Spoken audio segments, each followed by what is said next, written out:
difficult video games, if it's an MMO, right, and it's difficult and it fosters this working together, cooperation, community thing. Look at this like beautiful act going on here, right? Everyone coming together, doing this massive fish raid. This is how to get food in the coldest village on earth. You guys enjoy this kind of stuff at all? I'm not like just a gamer, dude, right? Like I love outdoorsy stuff also, and just in general, all these types of things. I used to always watch all the like Alaska shows and stuff.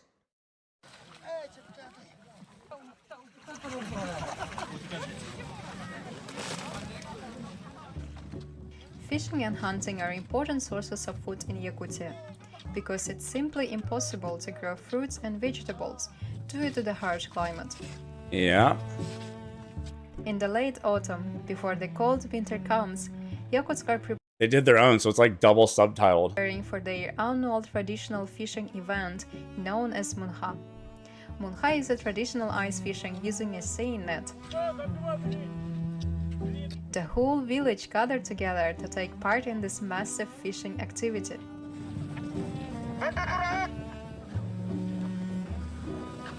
Yakuts are always helping and supporting each other, especially when it comes to food.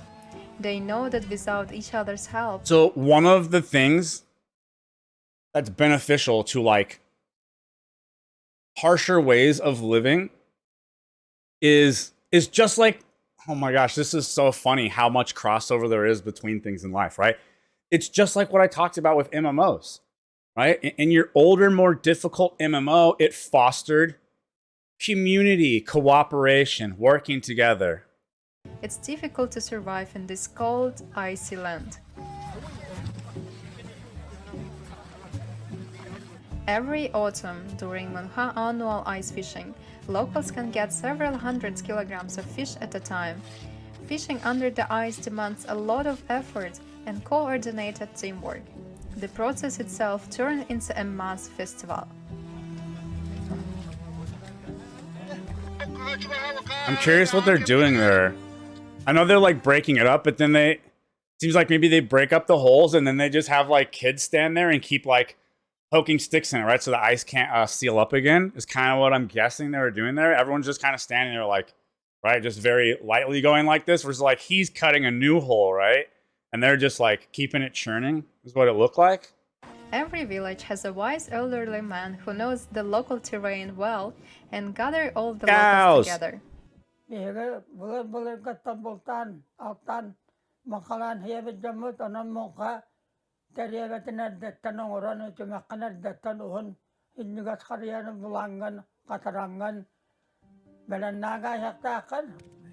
Annual, so they only do this big thing once a year and then preserve, or trees, lakes, and fire. Before fishing starts, local feeds Bayanai, the spirit of the forest and lakes, by putting pancakes in the fire to ask for successful That's fishing. so strange to me. Everyone feels excited. Local I'm a little more interested in how long the fish can be preserved for and what they do to eat.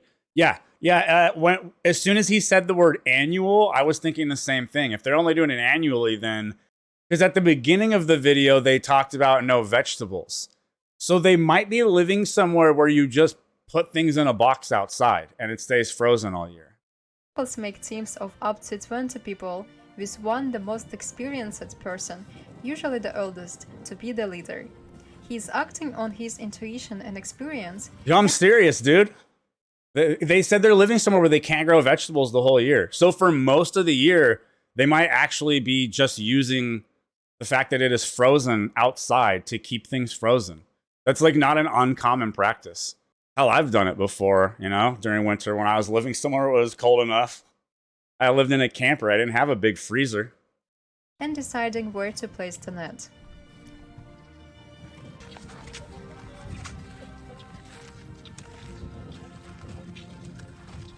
One of the teams then gets the net ready, while the Hopefully other they'll go over prepares that though, two because I am large super holes curious. in the ice in which to be placed the net.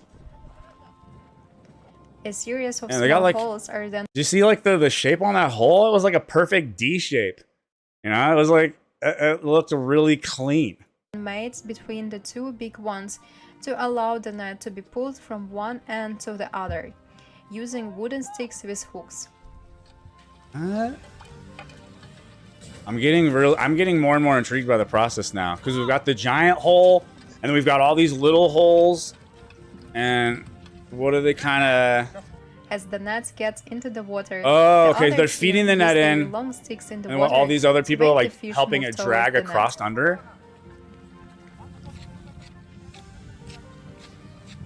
As a result, the net runs along almost the entire perimeter of the lake, guaranteeing the catch. Yeah. Okay. Wow. Crazy. Wow. So these mofos just net the whole ass lake. They just net the entire surface of like the whole lake to guarantee they catch them. And that's really impressive too. That like, right, the way they've gotten this figured out because they're out here and they're not using a bunch of super advanced stuff to do this, and they've figured out this system they've been using for however many years and generations, right, of being able to get this net in and feed it just through these little holes and people with sticks around the entire lake. That's pretty cool. The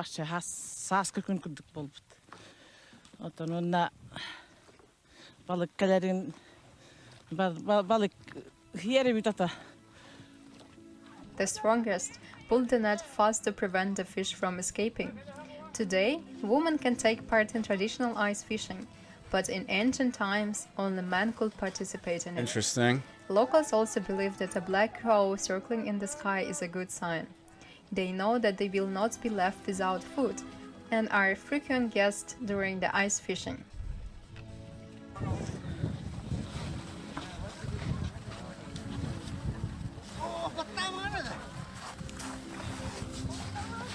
All right, let's see them. So now the question in my mind is, how the F do the fish breed? Yeah.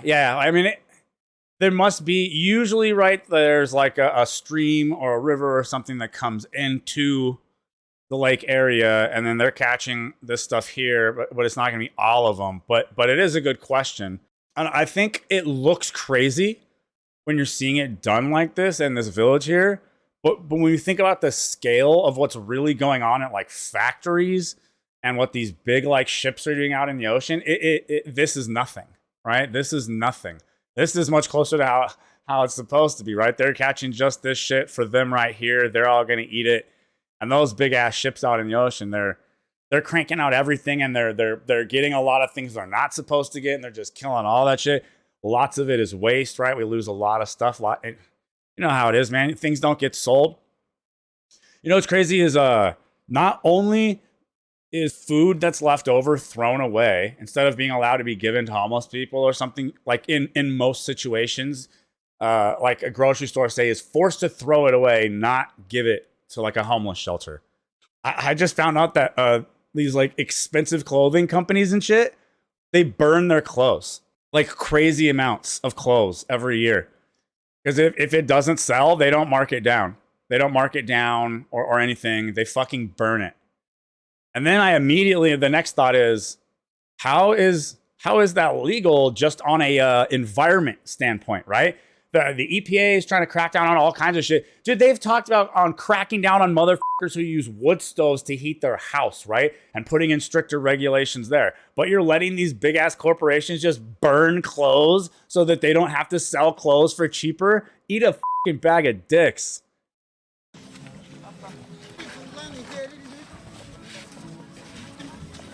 Yeah, I mean, it's purely to protect the artificial scarcity of their product, just like diamonds, right? You have to pretend they're rare, right? You have to pretend there's high demand and they're rare so that they maintain the value. And if you're producing extra, right? Yes, to protect the brand.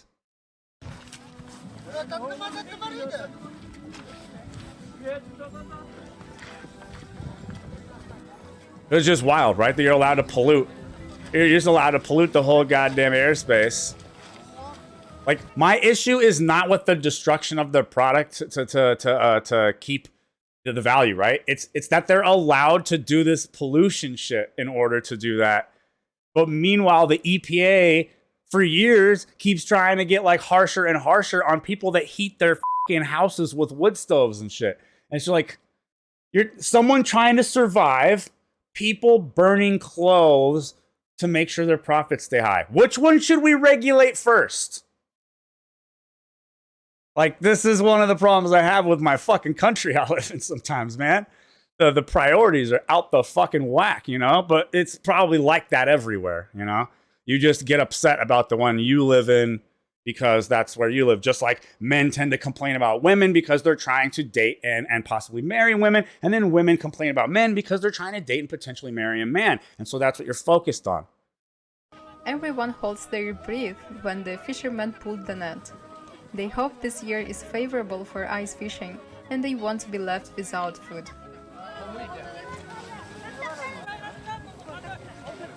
Let's go. I want to see these fish, baby. Pull them out. Pull them out. Oh, there must be a lot of fish. These guys are like dying, unable to get any of it out at all. Let's go. It's a good sign, right? You can't even pull the net out because it's too heavy. When the fishermen finally put the net out, everyone feels excited. Oh Luckily, shit, this there year they come, was great dude. for fishing. Locals have enough food to survive the long, cold winter, and that's why Yakuts treat Munha fishing like... Okay, so maybe it's done annually, but it's like a pre-winter catch. It doesn't sound like they have to, eat it for the entire year and preserve it the whole year. It's a winter catch. like a big day. But geez, that sure looked like an efficient ass way to get some fish, man. Jeez.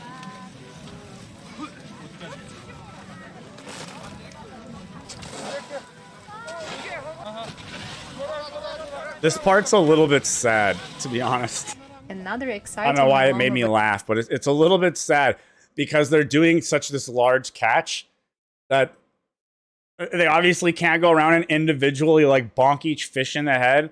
So they're just throwing them all out on the ice for them to like freeze and suffocate to death from being unable to breathe instead of getting a quick, like when you go fishing for yourself and you catch one fish at a time, right? If you're going to keep it, usually you very quickly, right? You end the suffering is what you're supposed to do in all forms of hunting and shit. But they're just so much here. They're like, we just got to throw them out on the ice and they're going to flop around for a while. Weighted part is sharing the fish. But also you can't hate, right? Like, oh my God, if any vegans were watching and got mad, I'd be like, privileged motherfuckers, shut up. This is how they have to get their food or they die. The main rule is to share the catch with everyone, even if they are not taking part. They share several bags filled with fish and freeze them to eat during the whole winter. Locals are always taking care of the lake. Also, look, I love the should have done it just to annoy me. Again, like I was saying in the beginning, right? The parallels in life and then the things I talk about in video games with like difficult video games, if it's an MMO, right? And it's difficult and it fosters this working together, cooperation, community thing. Look at this like beautiful act going on here, right? Everyone coming together, doing this massive fish raid, right? Is basically what just happened. They did the fish raid. And then at the end, right, everyone's gonna like split it up, right? It's getting split up to all the families, everyone who needs food. It's kind of fucking beautiful. Yes, minus the poor tortured fish flopping to death. The spirit of what's going on among the community is beautiful. It is very sad for the fish, though. To any fishing in this lake for 3 years, in order to not disturb the ecological balance of the lake. Right?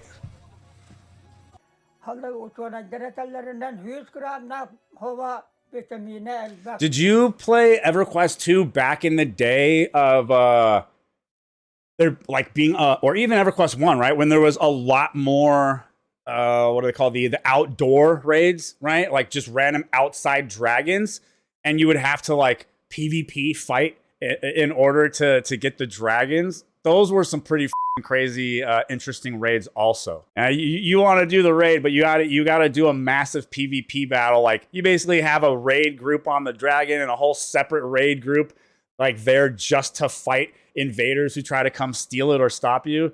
That was some good times.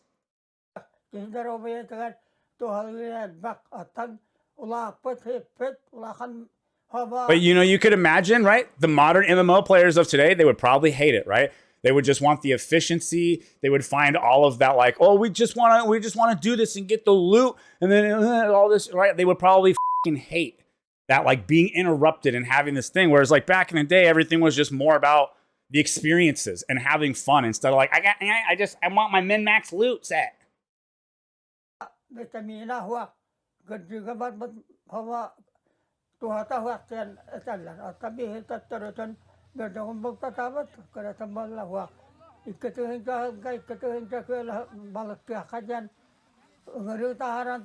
Oh, I gotta see what he's saying. Is he? What? Why? Who said? He said the scientist said the smaller fish are healthier for the people to eat. I don't necessarily understand why that would be true, especially for people that live out this way and they don't have a lot of carbohydrate and vegetable access like they talked about. They don't get to grow things. Typically, you actually do want more fat when you're living in that kind of situation. You need the less access to carbohydrates you have and vegetables, the more fat sources you need, because fat contains the fat-soluble vitamins inside of it. The animals digest it. It is stored in their fat. When you're eating wild animals, typically you're getting good, healthy fats when you do that. When you're eating, a shitty farm-raised cow and they have a fuckload of marbling, maybe those fat qualities aren't quite the same, not as good, not as full as many good vitamins. But generally, when you're living this way, you want fat based on all the nutrition information that I have. And right, I respect this guy's like their tradition, but right, like we've got we've got a lot of scientific research and such on this stuff now, and I don't think he's right.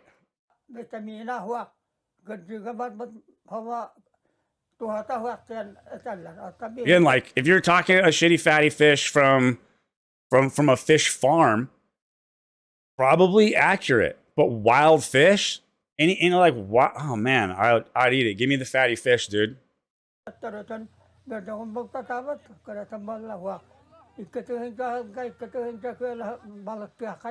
You know what it is? It's them.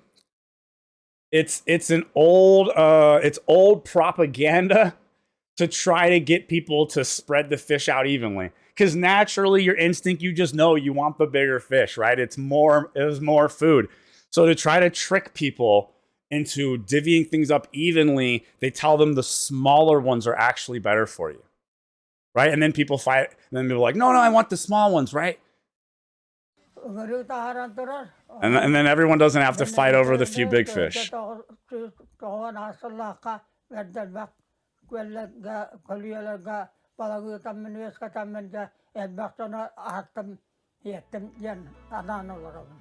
This is how that was crazy how many Yakuts are fish they living and pulled out. enjoying their life in the coldest inhabited place on Earth.